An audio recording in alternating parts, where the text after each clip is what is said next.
أعوذ بالله من الشيطان الرجيم بسم الله الرحمن الرحيم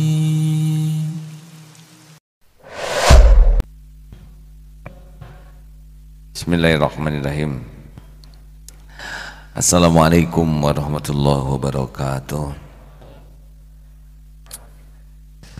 Alhamdulillahi rabbil alamin alladzi khalaqal mauta wal hayata liyabluwakum ayyukum ahsanu amala wa huwal azizul ghafur. Allahumma salli ala sayyidina Muhammad wa ala alihi wa ashabihi ajma'in. Ya Allah, Allahumma nawwir qulubana binuri hidayatik kama nawwatal ardu binuri syamsik abadan abada birahmatika ya arhamar rahimin.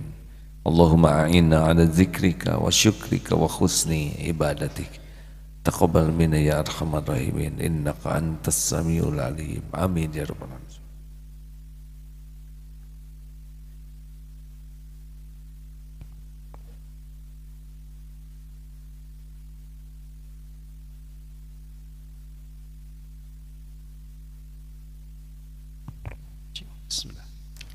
Kajian Al-Hikam nomor 91. Bismillahirrahmanirrahim. Al-arifuna idza busitu akhwafu minhum idza qubidu wala yaqifu ala khududil adabi fil basti illa qalilun. Orang arif itu jika merasa lapang lebih khawatir ataupun takut daripada jika berada dalam kesempitan, dan tidak dapat tegak di batas-batas adab dalam keadaan lapang itu kecuali sedikit sekali.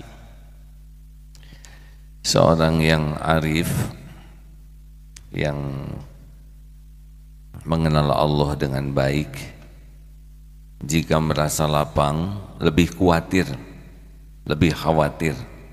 lebih takut daripada dalam kesempitan, dan tidak dapat tegak di batas-batas adab dalam keadaan lapang kecuali sedikit sekali. Abu Bakar As-Siddiq radhiyallahu anhu berkata, kami diuji dengan kesukaran, maka kami tahan sabar. Tapi ketika kami diuji dengan kesenangan, kelapangan, hampir tidak sabar. Yusuf bin Husain menulis surat kepada Al-Junaid, semoga Allah tidak memberi kepadamu rasa kelezatan hawa nafsumu, sebab jika engkau merasakan kelezatan, maka tidak akan merasakan kebaikan untuk selamanya. A'udzu billahi minasyaitonir rajim.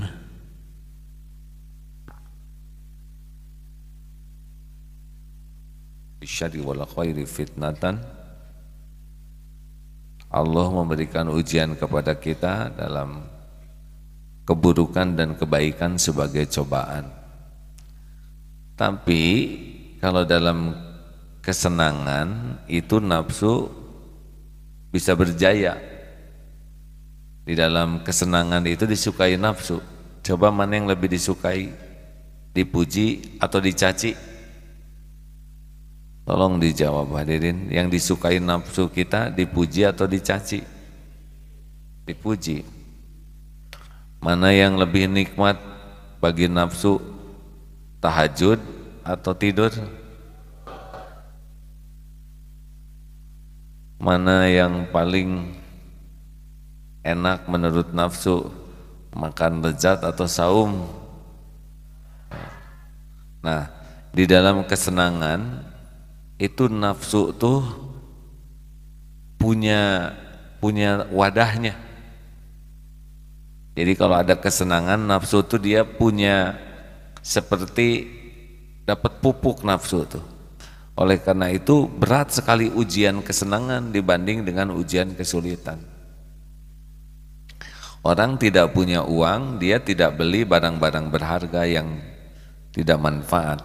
Tapi kalau sudah banyak uang, kecenderungan untuk bermewah-mewahnya lebih besar. Punya uang, dia akan membeli sesuatu barang yang hanya menyenangkan nafsunya. yang belum tentu ada manfaatnya, bahkan membawa mudarat. Di dalam punya uang tuh dia bisa maksiat, dalam punya uang dia bisa beli barang yang membuat dia ria. Ketika dia punya uang dia bisa beli barang yang tidak ada manfaat kecuali untuk memuaskan kesenangan dunia. Jadi sebetulnya kalau ditanya berat mana ujian kesempitan dengan ujian kelapangan, berat ujian kelapangan. Diberi penampilan rupawan itu lebih berat daripada yang kurang rupawan, karena kecenderungan untuk pamer wajah, pamer badan, pamer itu adanya pada yang diberikan bagus. Makanya jangan kecewa kalau penampilan kita tidak terlalu rupawan, tidak cantik, tidak tampan. Sebetulnya itu bagian dari perlindungan Allah. Berat kalau diberikan ganteng sekali, diberikan cantik sekali, itu lebih mudah tergelincirnya dengan nafsu. Kecenderungan ingin memperlihatkan dirinya, memamerkan dirinya, memperlihatkan keindahan badannya, itu akan ada bagi yang diuji dengan bagus. Kalau ada kekurangan kan kecenderungannya tidak akan pamer. Yang ke kantor pakai motor butut misalkan, itu kecenderungannya datang lebih awal karena mencari tempat parkir yang tersembunyi, dan kecenderungannya pulangnya paling akhir sesudah teman-temannya pulang, karena dia baru mengeluarkan motor kesepuhan. Ini serius hadirin, punya tas bagus itu lebih berat cobaannya, karena punya tas bagus itu kecenderungan pengen pamer dibanding dengan kantong kresek. Mana yang berpeluang pamer, punya gelang bagus atau punya karet gelang? Kenapa kepret terus? Karena jadi sering pegel kan, karena bagus. Bukan tidak boleh punya yang bagus. Ada orang yang zuhud itu bagus tidak menambah sombong, nggak apa-apa, karena dia lebih yakin dengan apa yang ada di sisi Allah daripada apa yang ada pada dirinya. Orang zuhud itu tidak menjadi bangga karena dia punya yang bagus, tidak menjadi kecewa dan kehilangan sedih ketika tidak ada yang bagusnya, jadi biasa saja. Nah, hadirin sekalian, hati-hati nih yang diberikan badan sehat. Coba punten ya, preman, banyaknya preman sakit, preman sehat. Dan sekarang preman muntaber, susah. Preman encok, preman asam urat, susah. Saya lihat geng motor yang kemarin ngejaga itu mereka badannya sehat-sehat. Diberikan badan kuat itu jauh lebih menguji daripada badan yang kurus, kerempeng. Betulan, karena dengan berotot kuat ini ada kecenderungan, satu ingin pamer, dua ingin menunjukkan kekuatannya kepada yang lain. Dan sekarang preman kurus kering jarang jahatnya, betul.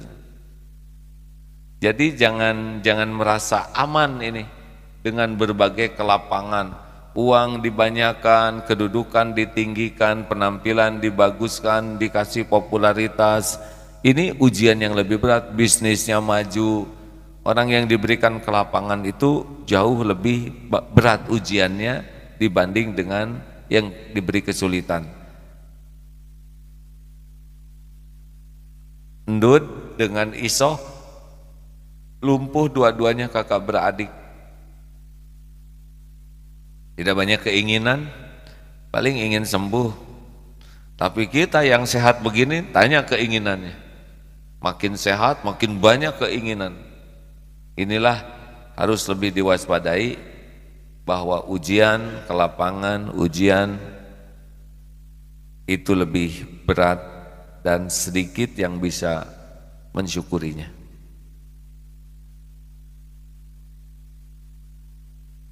Nomor 92. Al-bastu ta'khudun nafsu minhu haddaha biwujudil farahi wal qabdu la hadda li nafsi fihi. Di dalam masa kelapangan, hawa nafsu dapat mengambil bagiannya karena gembira. Sedang dalam masa sempit, tidak ada bagian sama sekali untuk hawa nafsu. Karena itu manusia lebih aman dalam kesempitan karena hawa nafsu tidak dapat memperdaya. Ini persis seperti yang sudah disampaikan barusan. Jadi ketika kita diuji dengan pujian, pangkat, harta, Darut Tauhid nih dulu pernah diuji dengan popularitas. 2001 sampai 2006 saya tahu rusaknya Darut Tauhid karena saya juga ikut rusak. Jamaah datang, uang banyak, populer, terkenal di mana-mana, penghargaan dari sana sini, rusak itu. Tauhid rusak, Darut Tauhid rontok jadi Darut Duit. Di sini tidak ada apa-apanya pesantren waktu itu, hanya sibuk dipotret saja. Sekolah tidak ada masjid sederhana, semuanya serba biasa sebetulnya karena lebih sibuk menikmati popularitas. Tapi ketika diuji heboh, ibu masih ingat waktu heboh saya itu, Bu? Pasti ingat lah, kan ibu yang ngehebohinnya juga ya. Waktu heboh itu langsung ekonomi turun, tamu menurun, santri yang daftar, berat SSG, dari yang daftar 1000 turun jadi lama-lama hanya 30-40. Santri ikhwan daftar disangka mau berguru, santri akhwat daftar disangka mau yang ketiga. Jadi pelik waktu itu. Buat menggaji tidak ada, waduh susah, ekonomi sulit.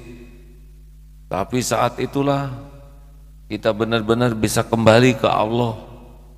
Sekarang diuji lagi begini, dunia didatangkan lagi, pesantren jadi bagus, sekolah, inden yang mau belajar di sini berdatangan, tamu, ekonomi jauh lebih meningkat. Sebetulnya ini jauh lebih bahaya dibanding ketika kami dalam masa kesulitan.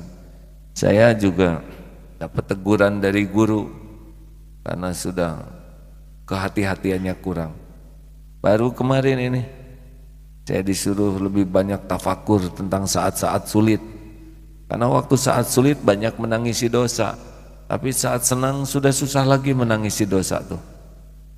Qiyamul Lail susah ketemu dengan perihnya hati mengingat dosa.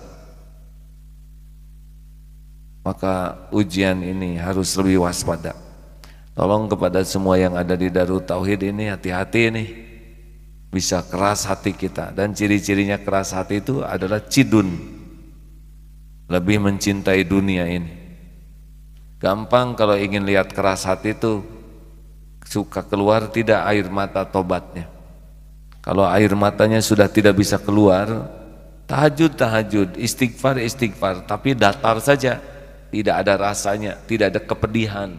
Sholat, ke masjid, tapi rutinitas yang tidak ada ruhnya. Bahkan terkadang beban ke masjid itu karena harus laporan.